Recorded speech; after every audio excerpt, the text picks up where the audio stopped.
Аз рисувам вече, почнах на 15, 30 години вече рисувам. И ти кажа честно, обикалях бая. Бях в Чехия, в Германия съм, в Холандия, в Англия няколко години изкарах. Малко, естествено, едно време правих всичко. Започнах много се интересувам от цветен реализъм. От реализъм като цяло.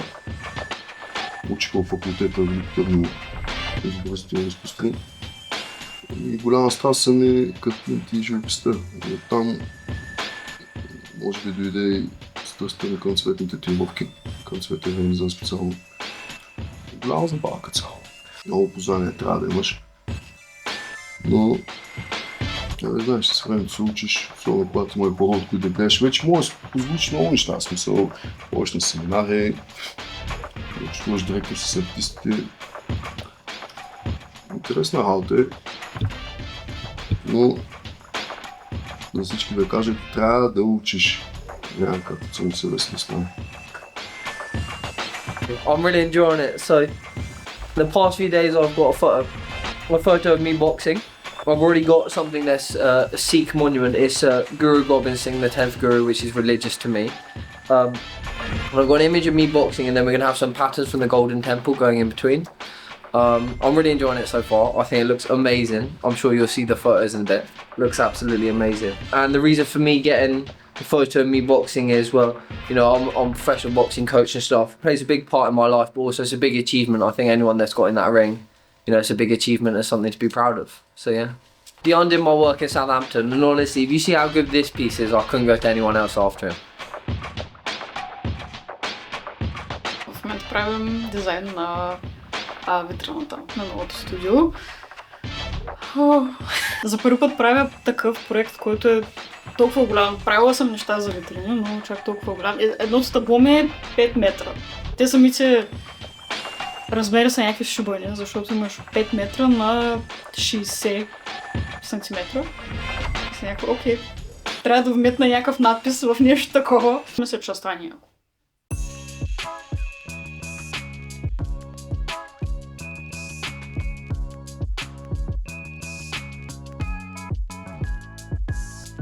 Мишо, обещано, изпълнено. Ето те, братле, винаги си с нас, ще участваш. Няма къде да ходиш, братле. Тук е Конан Барбарина. Той по принцип така си татуира с едни такива малки ножленца и си цъка.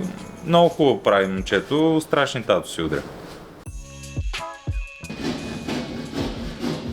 Ще довършваме арките.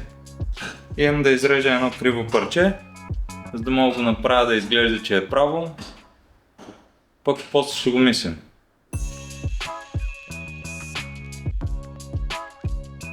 Събота и неделя боядисвахме третия и втория етаж. Боята е много яка, Хротекс, Хрома се казва магазина. То боя и старото студио боядисвахме с нея, и това боядисваме с нея, и целият си живот ще боядисвам с нея, и друга боя не признавам. Готови сме, чакаме го. И вие имате позволение да влезнете до адрес, може да влезнете спокойно.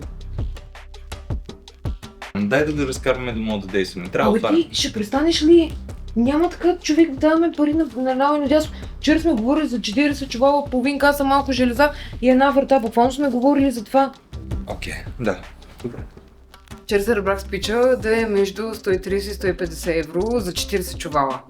И той днеска идва, гледа ги такъв. Това са, не са 20 чувала, това са 40. Така ние за това говорихме.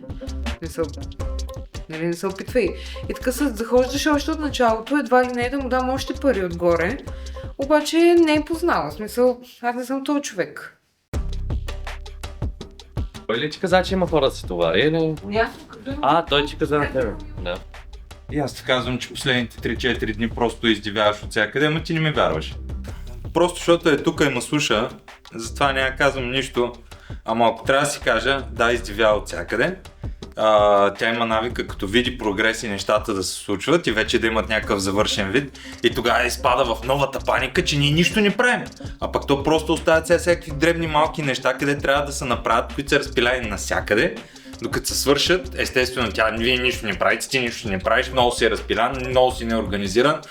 Вършим неща просто като е вече към края си, са малки, не е толкова забележимо, ударихме едни бои, направихме едни арки, сега изглежда, че сме свършили супер много работа, пък реално имаме още доста работа. Ма не е чак толкова много работа. Работа има.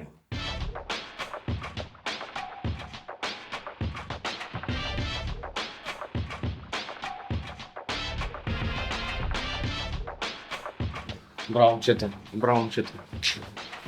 Браво. Да. Първо изхвърлихме буклук. Последния камион, повече камиони няма да идват. Общо мисля, че бяха някъде около 8 камиона. 3 за буклук, 5 за материали, отделно бусове, коли, не знам какво. На финалната права сме, събирам с всички дюбелчета, защото трябва да се кача горе, да си направя последните арки. И след това сме ние газ майка. И да, най-накрая може би ще почнем да мислим за обзавеждане, подреждане, декориране. Ако не стъпа на 5 винта, които съм изтървал, може и да имам и крака за това нещо. И така, днес съм с майсторските гащи, отгоре върху другите майсторски гащи, с майсторския чипик. Направо такъв майстор се чувствам, че дано да нима вика никой от тях. Ама изобщо какво се занимавам аз с глупости? Не е нужно някой да отговаря. Аз не мога да си отговоря. Но глупости да има. Защото ако няма глупости, значи правиш голяма глупост. Защото даже не разбираш каква глупост беше.